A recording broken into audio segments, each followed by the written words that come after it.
And if we just recite somebody's name, just Okay, for right. tape record. Right, this And is, we're ready. okay, this is Ruth Tanner, and I'm interviewing Leon May. It's May 20th, 1990.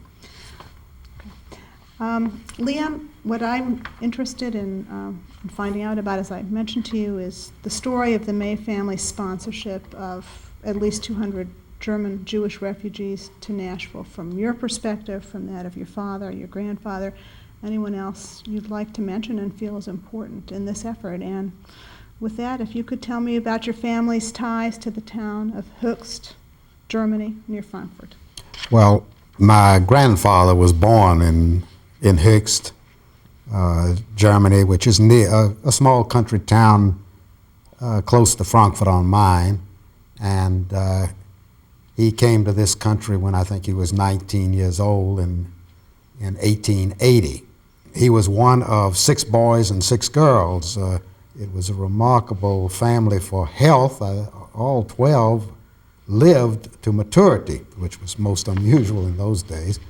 And a number of them came to this country around the same time my grandfather came. I think one even went at some point to South Africa.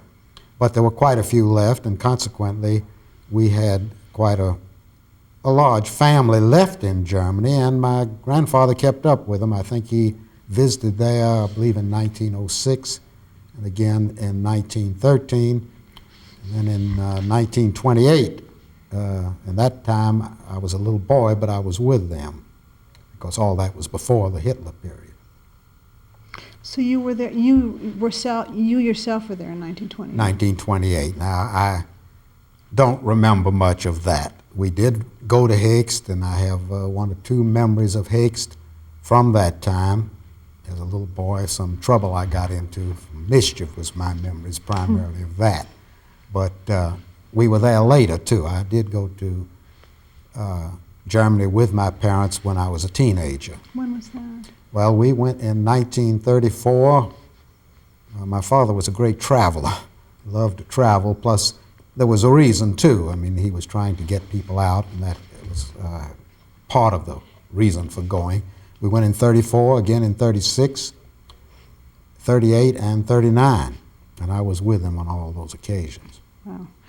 Can you remember from those visits in the mid-30s when Hitler had come to power and Nazism was certainly on the move as a political force, do you have recollections of anti-Semitic or anti-Jewish incidents, or were you told incidents by others that you can recall and relate to us? We visited in Germany, I think the first time was 36, and again in 38. I think that's the only time we actually went into Germany itself. In 36, I remember going to Stuttgart, which was where the American consulate was, and he wanted to go see at the consulate in connection with trying to get some people out. And one of the things I remember about it, it's nothing to do with anti-Semitism as such, but the whole city was decorated with flags everywhere, much more than you would see here in this country anyway on the 4th of July. It was no special day. This was just the way it was all the time. And of course, everywhere you saw people in uniform, one type of uniform or Nazi another. flags, you mean? Nazi flags, yes. They didn't ever bother us. The only incident I can remember, I think that was in 38, we visited in Höchst. And of course, it's a small town, so when somebody out of town has come there, particularly foreigners, they're aware of it. And we walked over to, I believe, the cemetery and maybe the Jewish cemetery and maybe the synagogue. I'm not sure of the synagogue. And a little while later, some officials came and we'd taken some pictures we weren't supposed to. Well, they confiscated our film. Actually, we had not taken any pictures of it. That's the only thing I remember where they bothered us. At this point, they still weren't bothering Americans.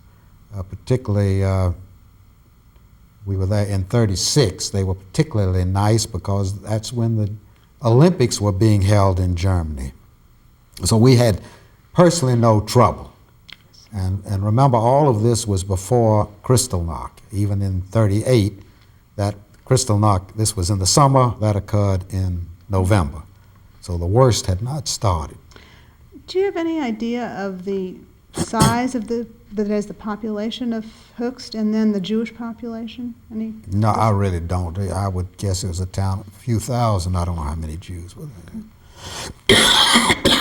In your visits, in 36, 38, 39, how would you describe the atmosphere in Höchst or in Stuttgart or anywhere, if you want to speak about other places, among the Jewish residents? They were, of course, anxious, extremely anxious. And I can remember my grandfather, whose name was Jacob. Everybody would call him Uncle Jake. Some of these people were no relation whatsoever, but they were anything they could do to get some kind of relationship gave them a possibility of getting out. And as I say, I was in 38, I was 16, and a 16-year-old kid is not that involved. I was certainly well aware of things, and I guess I was a fairly serious kid at the time, but still, I was a teenager. Mm-hmm. The people were, it was different. Just getting over a cold, excuse me, coffee. Now, it depended somewhat on the circumstances of people even then. For example, people who were, the ones who probably got it worse were those who were very well off. I mean, worse in that they were more reluctant to leave. They had more to lose. The people that we brought over earlier, by and large, were not those as well off as some of the later ones, and in particular, one of my grandfather's brothers, Moses was his name, and he was very wealthy. My grandfather came from a poor family. I mean, they were country folks in this little town. None of them had anything, but he had been extremely successful and was a multimillionaire, which in the 1930s, which was, of course, extremely wealthy. And he didn't, my father and grandfather kept saying, come on, get out. But he didn't want to do it. First of all, the German Jews were relatively felt a certain security. They were kind of like we here in this country are today. They just didn't think that could happen in Germany. Certainly no one ever foresaw the extent that it would happen, but that they didn't. They thought, well, he'll outlive Hitler, is what he sort of felt. And he was reluctant to come. Others were more willing to come, and particularly they were anxious to get their children out. The first ones I really remember, now I don't know that they were the first ones my father and grandfather and uncle signed for, but were Erna and Lily Kahn. Erna Kahn now is Erna Price, married Fritz Price, and Lily is Lily Levy, both still Nashvillians, of course. They were about 18 or 20 at the time, and they came over here. They actually lived with us for a year or two, and they worked at the hosiery mill. That was one thing that we were fortunate and in that we could provide jobs for so many of these people. Only they would let you bring people out if they weren't going to be a burden. That's one of the things they were always afraid, that they were going to be a burden. But if you were able to take care of that, and we were able to give many of them jobs. They weren't such great jobs, but they were jobs that they could make a living, because no one got much pay in those days. Another thing where the German Jews were somewhat fortunate, the quotas in those days were based on I think the makeup of the population, something like 1880, 1890 in this country.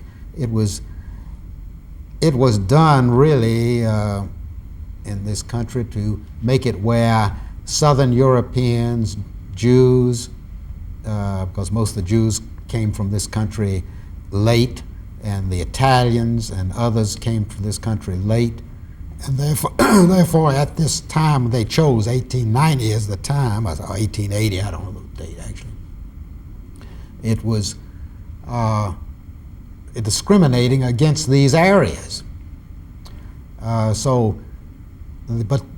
there were always a lot of Germans, and the Germans and the French and of course the English, the Scotch, and those came to this country early, and therefore there was a good quota for Germans. So it was high quota numbers for Germans. Germans, yes. So the Germans had a chance to come here because of that, if they could get a sponsor.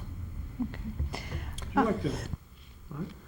I'd like to come back, Lan, to a couple of things that you mentioned in terms of your father and your grandfather.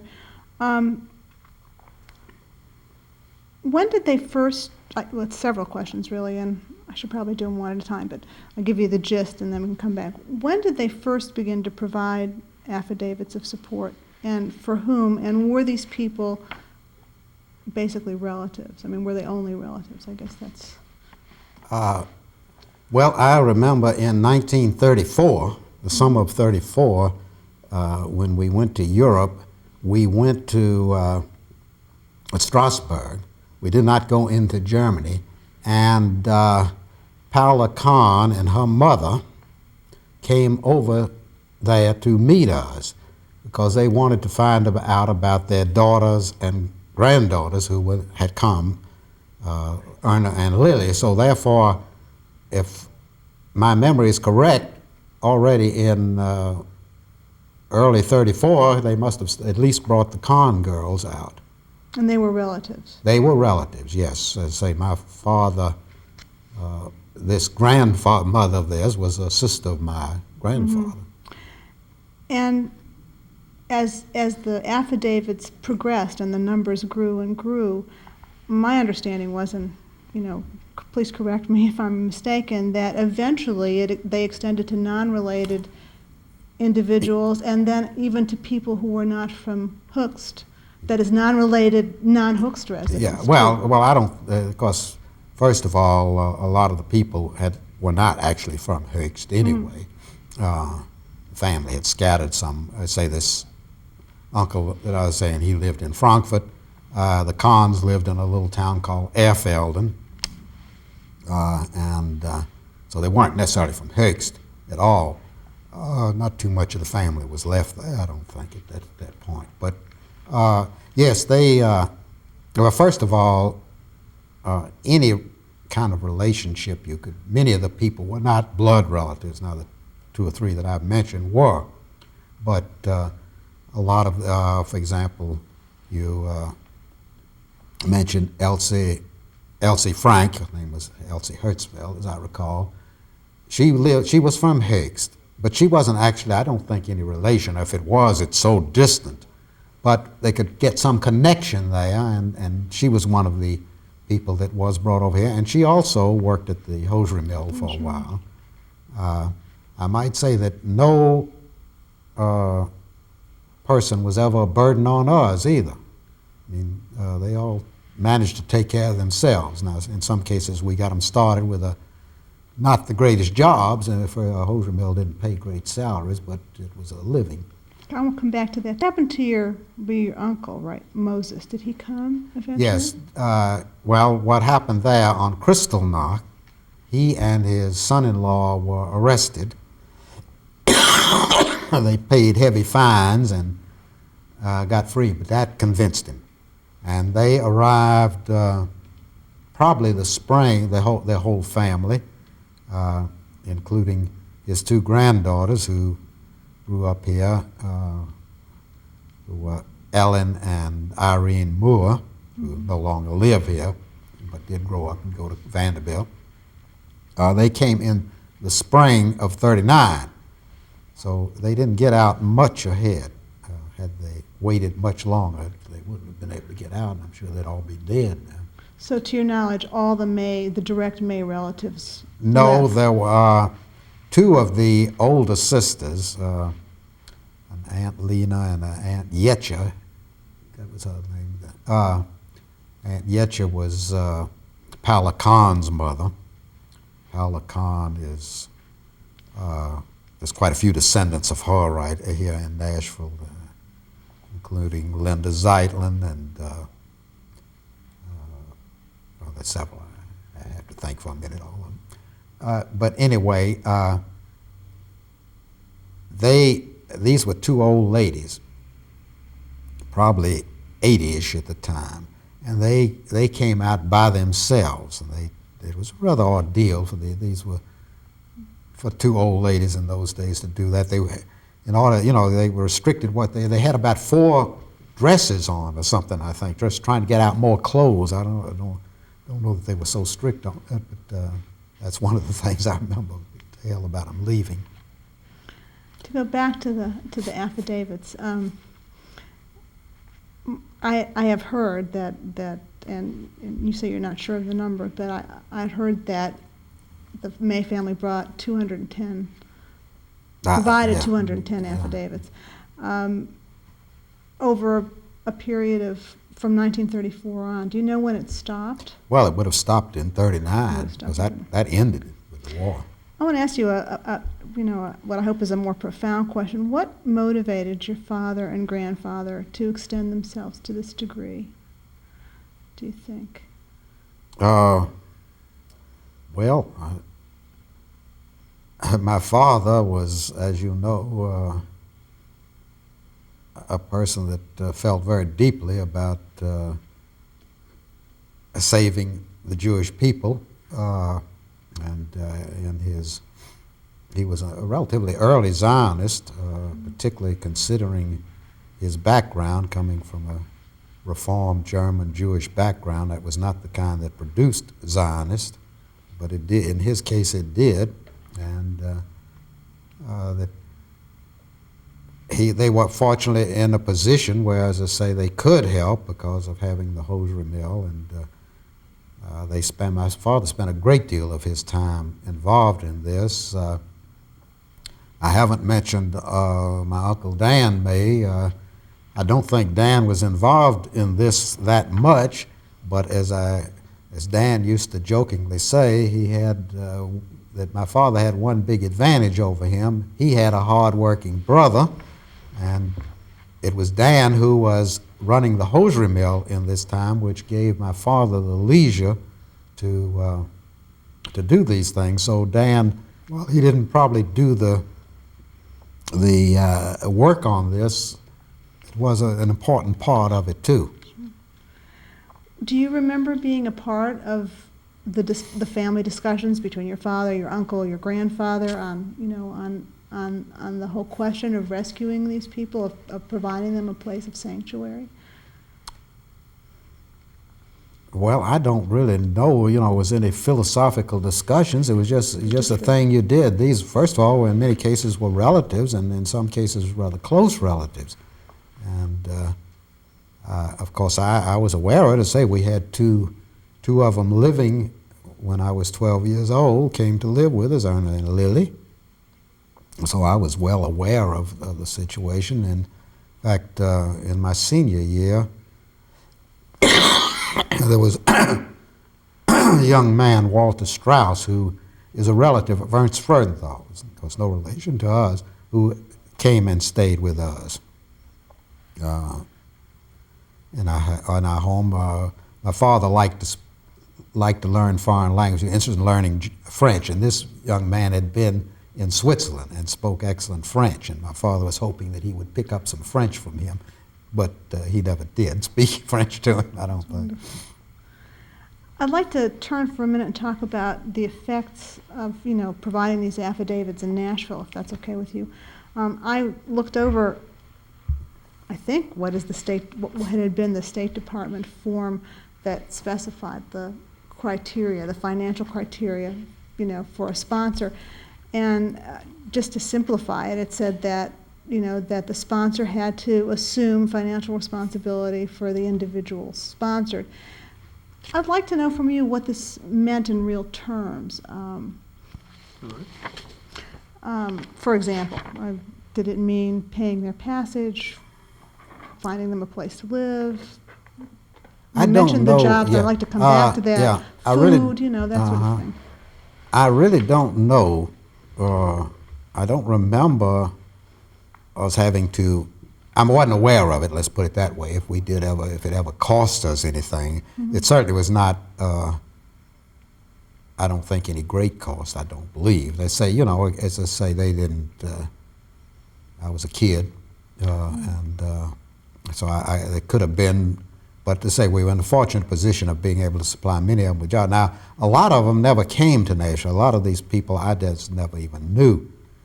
Some stayed in New York and perhaps other places. I've heard that of people that said, "Oh, your father brought me over here. I never knew they existed." So they didn't have to come to Nashville? No, evidently not. I presume because they didn't all come to Nashville. Interesting. I'd like to know a little bit about the May Hosiery Company, since I thought maybe that would give us a perspective to talk about too. Your grandfather founded it? Yes, about 1896. He was living in Laconia, New Hampshire, and that's where my father was actually born, although he moved to Nashville when he was 4. And he bid on making hosiery at the state penitentiary and got the bid. He had never been in the hosiery business. And that's how the May family got to Nashville. He started out at the penitentiary and later moved it outside. So your grandfather brought, obviously, his young children, and that was Yes. your father and Dan. Well, Dan was not born. Dan was born in Nashville. He was born in Nashville. At that time. By the mid-30s, how many employees were there in May Hosiery, excluding the German Jews? Well, it was the I don't really know in the 30s too much. I'd say it was a few hundred probably. It was a very labor-intensive type industry, particularly at that time. There wasn't much automation. And there were probably, I don't know, more than probably 20 Germans working there at one time. Really? I don't imagine there were more than that. Okay. I mean, they would work there for a while and then often find something else. Many of them started there. Someone like Ernest Freudenthal worked there at one time. But it was really part of your father and grandfather and uncle's idea that as part of being sponsors, if they wanted to come to Nashville, they had jobs in the hosiery mill. Yeah, well, basically I think that was true. In terms of the other kinds of, we're very accustomed today to think of assistance in terms of food and housing and that sort of thing. Did the established Jewish community in Nashville take up any of that? Did they help the German Jews who came here? I don't think it was organized to the extent it is now. Well, the community wasn't that organized. The funds that were raised were minimal in those days. I don't know really what the community as a community did. There were people who did, and I'm sure there was some organization behind that. I've heard Henry Sender talk about the first 2 people he met here were my mother and Hannah Mae Weinbaum. So there were other people. Now, Henry and his father were not someone that we happened to sign for. Someone else, I can't remember who, signed for Henry and his family. Do you think that the refugees who came, regardless of who provided the affidavit, were welcomed here? Do you think that the people extended themselves to them? Well, I think, let's say things were just not as organized as they are now, but I think in general, yes, there was an acceptance of these people. I mean, I don't think, they say things just weren't organized the way they are now, where they've got set up for driving and all kinds of things for the Russians coming today. There's one other thing that is not directly related to this, but I guess would be somewhat involved as far as the Holocaust and saying. In 1939, we went to Europe. My father was a delegate to the World Zionist Congress, and also Hannah Kirshner was also a delegate to that Congress. And this occurred on the as it turned out, it wasn't known, of course, at the time, it was organized right on the eve of World War II. And I remember, it was quite a lot of excitement at the time, and but this was the World Zionist Congress, so you had some of the leaders, the world leaders of the movement there, Weizmann, Ben-Gurion, Jabotinsky, I guess, was still around. All the big names that we know now that created the State of Israel were there at this meeting. And, of course, no one realized the great tragedy that these people, who large percentage were from Poland, places like that, Romania, when they left there and it broke up, let's say the war was just so imminent, this was the end of August, broke up, and those people, of course, went back, and most of them to their death. So it was a rather dramatic situation that we didn't know about. I mean, how dramatic it was. I remember I was, at the time, had just turned 17, and we had some of the great rabbis of this country were delegates to this thing, and they were just all wanting to run to get out of Europe. They seemed rather scared, and I can remember as a kid commenting, they just don't have too much faith or they wouldn't be this scared. But we were due to sail on a French ship on the 1st of September, the Ile-de-France, which was the day the war actually started. Was there a feeling at the Congress, as you recall, that people needed to be rescued immediately? I mean, did it increase the sense that you had to find countries of refuge for the Jews of Europe? Well, I don't know. As I say, I attended some of the night sessions, and say I was 17. I don't know what first of all, I couldn't speak to many of the people, and I wasn't that involved. But, of course, no one at that time realized what would happen. I don't think anyone foresaw that the final solution, so-called final solution. Let me go back to the affidavits again. Something else that you had mentioned. You mentioned some other people that had come here with the assistance of other Nashvillians.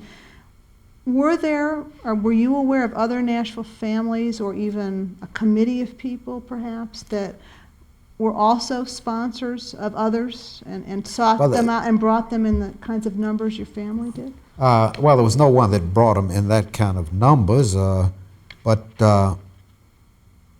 I think, for example, Alvin Corman, who is Beck Raskin's father. I remember he signed for some.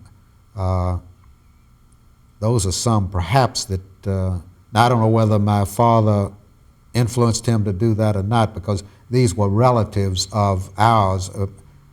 My mother and Alvin were first cousins. And, of course, if someone else could sign, it was better because, we had signed for so many. And perhaps that was why he signed. I don't know for sure. But there were others, for example, the Westfield family. They had some relatives here, and the whole family was brought here. Kurt Rose, who we saw today, he was related to the Goldners. I guess they signed for him. So other people were doing things. I don't think anyone did it anywhere approaching the scale, but there was, others that had relatives and things that were trying to help. I said, but I lost the thought. From your point of view, did the refugees that have known, make a successful transition to life in Nashville? Well, yes, I think by and large very successful. Naturally, the older you were, the tougher it was. I mean, for example, I mentioned this great uncle of mine, Moses May, that it was very difficult for him. He was a man of 70. He had, as I say, been a very wealthy man, had lived really in luxury in Europe, and to be brought to Nashville, and live in the Parkview apartment, which was not the lap of luxury by a long shot. One of the things that got him was the heat, getting used to that. I can remember when we visited in Germany, I think it was one of the trips there, that the temperature happened to hit a hot day in Frankfurt. It got up to about 90. He didn't even bother going to work. That was just too hot to work. And then to come to Nashville in the days prior to air conditioning, it was tough on him, even just that one thing. But he made the best of it, and he was never complaining that this is terrible over here. He was just thankful that he was here. And I think most of them made a very good adjustment, and as you know, most of them have been contributors to society. No person that I know of ever caused us any problem or any burden, financially or otherwise, that I'm aware of, that I've heard of. So I don't think you could ask for more. And it wasn't set up in those days the way it is now that we have for the Russians, all where the community is helping. Most of them had to hack it on their own. In some way they did. And we also must remember when they were coming here, this was right during the Depression. Jobs were tough to get. So it was in bad economic times as well. So I think they deserve a great deal of credit for the way they did adapt. And I say it was particularly difficult for older people, as you would expect. Let me ask you a question that we've been asking some of the others. Do you feel that your personal contact, and in a sense, your relationship to this whole project is unique, but that your contact with the rescue of these people changed you in a perceivable way? Do you think that you look at people or at events in life differently because of, your family's commitment to helping other people, to saving other people, really? Well, I think you are a product of your family, a product of your environment, and what you experienced in life. Had I not gone through this, I think it would have perhaps been a little different. I'd had a different perspective. But I mean, it's hard for me to say. I mean, but I'm sure it's bound to have had an influence on me. And well, let me take it a step further then. Do you think that you raised your children differently, knowing what you knew perhaps as opposed to someone else in Nashville who might not have had that information, that knowledge? Well, I don't. That's hard for me to say. Okay. I really don't know. How that is. Certainly had an influence on me. How that I translated to my children, I don't know. Of course, obviously, they don't have the same feeling, or it hasn't affected them. This whole thing. They grew up in a totally different world than I did. I grew up before World War II, and they grew up after World War II. It's just a different world. Do you think there were any negative consequences to your family, and I'm talking about your father and grandfather and uncle perhaps, for sponsoring so many people? Was there a backlash for them? It was just a... Well, as I say, I don't know of any one that ever caused any real trouble. I mean, I'm not saying that, I'm sure they worried about things at times, but I certainly don't know of any backlash or anything really negative. Whether there was any resentment at the hosiery mill of these people coming in, I don't know. It certainly never caused any labor problems or anything like that. So, I don't. And I say there wasn't that many at any given time, and they weren't given any cushy jobs. They just got in there and they had to do the dirty work just like that anybody else had to do. I mean, they weren't given any special treatment. They weren't given good jobs, managerial jobs or anything like that. They just did the routine labor. And I say hosiery was, in those days in particular, was much hand labor. And that's just what most of them did. And they didn't have it easy. And when they could, then they found other work Gradually many of them did, yes. if, in thinking back over, over that time, are there things you would have hoped were done differently by your family, by others? I mean, it's sort of a hypothetical question, but it was a traumatic time. Sometimes we feel like we can learn from, our own past experiences. Were there things that you thought might have gone better, or if, I don't know. Well, I don't really know. I mean, there are many things in retrospect. I guess you could always, we look back upon the whole situation pre-World War II, and now we talk about with the Russians, we want to get them out because we don't want that to happen to them, what happened to the Germans and the Polish Jews. We've maybe learned something. I don't hope and don't think it'll go that far in Russia. No one envisioned, no one could have imagined that Germany would do what they did. I mean, it just, to go that far, I mean, the so-called final solution, to literally try to destroy all the Jews of the world. And they came close to doing that in Europe. Did your family, this is something I'm thinking as we're talking, did your father, grandfather, uncle, ever receive any public recognition for bringing so many people here? That you're aware of? Anything? I don't remember any public recognition. I mean, it was, it's been mentioned many times, but I say you were aware of it, but there was never, in those days it wasn't the gimmick to honor people so much. Mm-hmm. Now, as you know, every week there's a dinner honoring someone in the Nashville community. That's a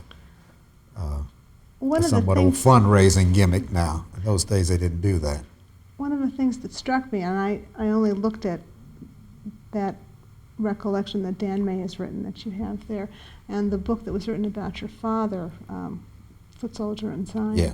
There's no mention at all of their rescue efforts, and I was very surprised. I remember Rosemary saying to you, "Don't let you be modest." So I'm trying to pin you down here. There's no record that I'm aware of. Maybe you are, and can change my. No, I guess I was thinking it's been a long time since I read the book on Foot Soldier and Zion. I thought that was mentioned there, but maybe you're right. I don't know. That was, of course, mainly about my father's work in the Zionist movement. Yes, that was the main thing. But I thought it was mentioned, but you may be right. And another question that I'd thought about was there a cap on the number of people the family could sponsor? I mean, someone told me it was 210, and I don't know. I don't know if it's that many or not. I mean, I don't know. I don't know whether there was, I think in some cases my father tried to get other people the way I mentioned one about Alvin Coleman. I'm not sure that that's the case, but I think that's very likely the case that these were mutual relatives, and therefore it would be better to have someone else sponsor them.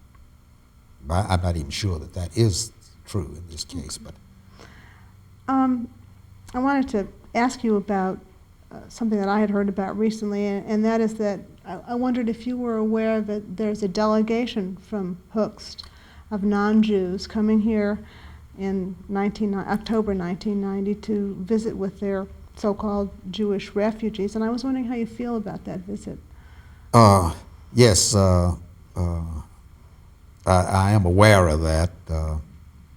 Hetty Lustig told me about it because she was over there, and that's what precipitated when they visited there. Well, I've been, some Jewish people have said they would never go to Germany. I have been to Germany since World War II, and in 1965 I took, at that time, my two older children with us, and we went to Höchst, and I tried to show them, and we toured a fair amount of Germany, and I did want to make one point, though. I also took them to Dachau. I wanted to see, what did happen also. I mean, the Germans that we met were very nice and everything else, but I wanted them to understand that what had really happened at one point. I have, I just sort of feel that there's no way the Germans who were responsible for this could be forgiven. But I don't hold the Germans forever. I mean, naturally it has an effect upon you, but I'm not one of these people that would say I would never go to Germany. I obviously did go. And I don't feel an animosity, particularly towards people who were not alive or were so young that they certainly couldn't have done anything. And I don't believe every German that was even an adult at that time felt that way, that it would have gone out and killed people. I don't think they were all that way. Unfortunately, they were let themselves be led along these lines and can't be excused completely because of that. So I intend to try to be nice to these people. I think they're trying to do the right thing. I think after World War II, Germany tried to make amends. I mean, you can't make amends for killing millions of people. You can only try to do the best they can. So I think, I'm a little leery right now of the reunification of Germany. Anybody that grew up and was in World War II, I think, would be to some extent. But I think the Germans have tried to make amends and have been decent citizens of the world since World War II. So I intend to be courteous to these people and to be friendly with them. And I think they're trying to be, so I think we should try to reciprocate. Did you serve in World War II? Yes, I was in the Navy for 3 years, active duty. In Europe? No, I was in the Pacific. In the Pacific.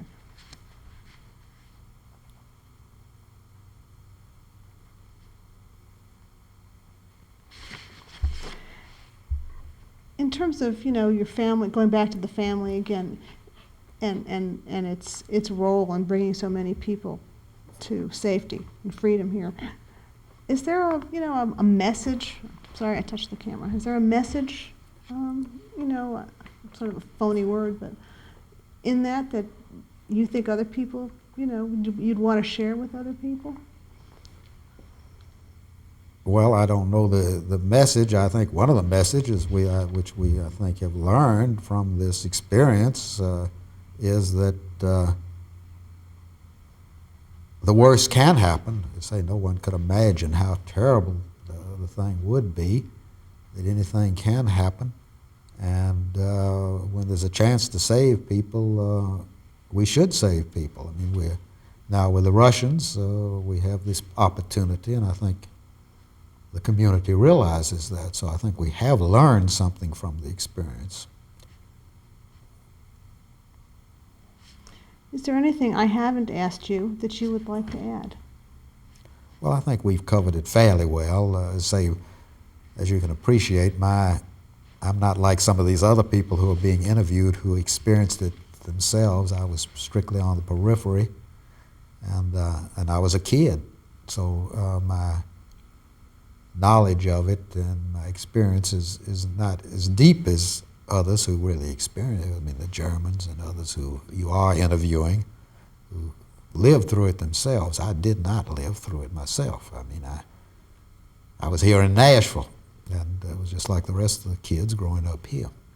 I mean, following that up, and I wasn't really intending to ask you, but once the war began, was your awareness then of what had all those years, those visits with your father, did it make your awareness more acute, do you think?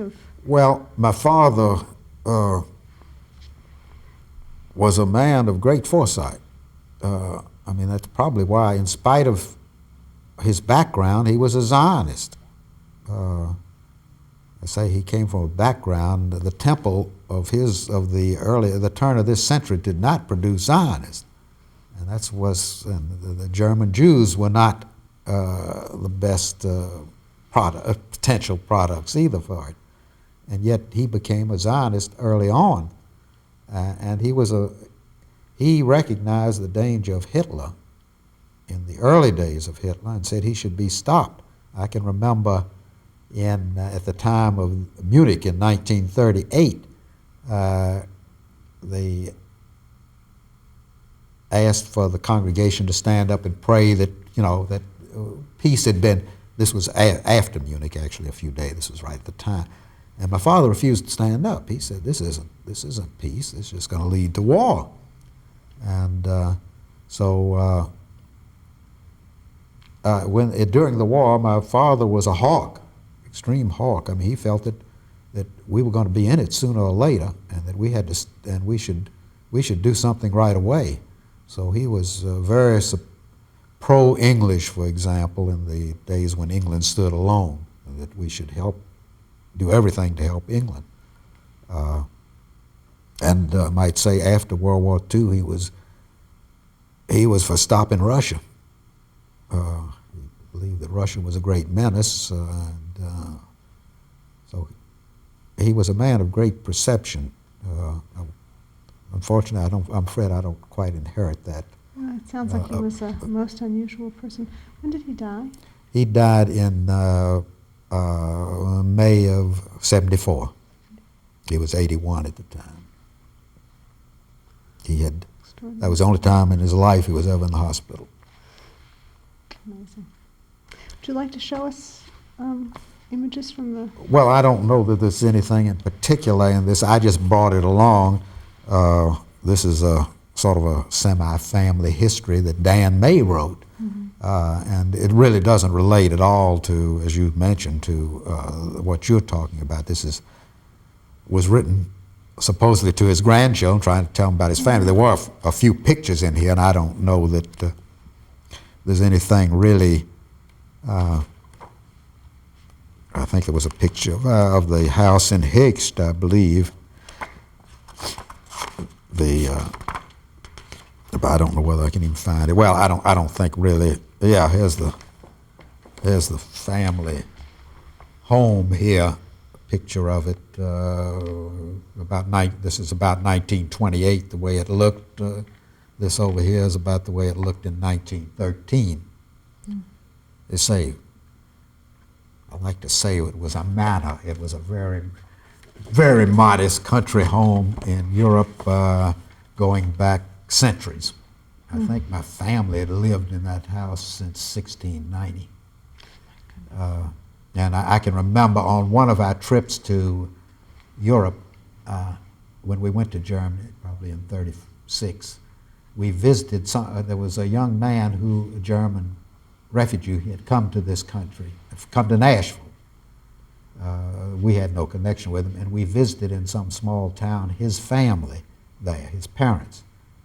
And over the door was a date of 1500 and something. And I remember sort of saying to myself, here Adolf Hitler, who was an Austrian, says these people aren't German. And they've lived in this one house, the family, for 4 centuries.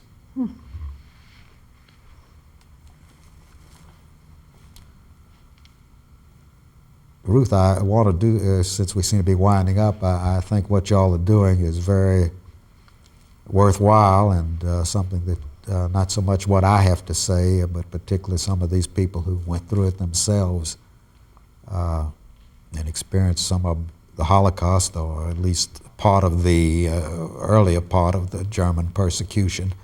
I think it is important to document that for the future. I agree, but I also think that if your family and others like you hadn't provided those people with a place of refuge, we would have many, many fewer stories to tell today. And your role in that, your family's role in that. Well, I can take pride in it from my father and grandfather and uncle. Because of my age, I had very little to do with it, of course. Okay, I think, unless you think we're all set, Mark, you want to do the pictures again? Or?